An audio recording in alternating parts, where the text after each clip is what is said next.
I want to be sure that I understand what, if any, obligations the city might have, given that we have submitted our revised housing element to California Housing and Community Development.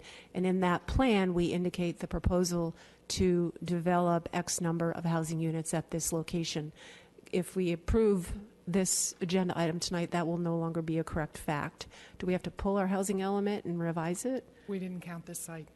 We didn't count it toward our RHNA numbers. It's No. just in there as a possible proposed development. Yep. Okay, just clarifying that. And then my last question has to do with. We are going to close. Jerry? I would like to make a clarification if that's all right with you. Absolutely. Go ahead. Is your mic on? I think so. Doesn't it? Okay. You just need to. I need to get closer.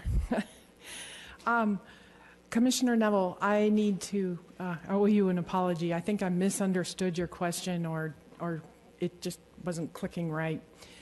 The answer to your question is we did count the units in our prospective list of rezones and other projects that we might need to perform in order to meet our RHNA requirement.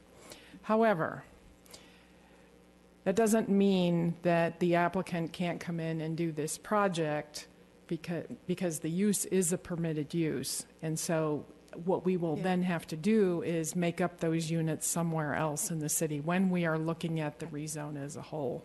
Yeah, I appreciate that clarification because I thought that was the case. And it was troubling to me that we would have submitted the housing element as it was if we were to make this decision tonight. But it sounds like we don't have to pull it back, but we do have to make it up. We have to make up that loss. We're basically under a no net loss rule right now. Okay.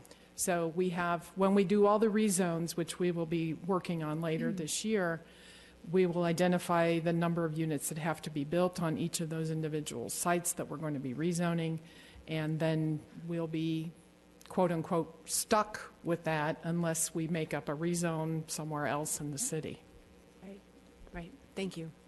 Thank you for that clarification. We are going to take a quick break. Thank you. We've been sitting here 2 hours and 25 minutes.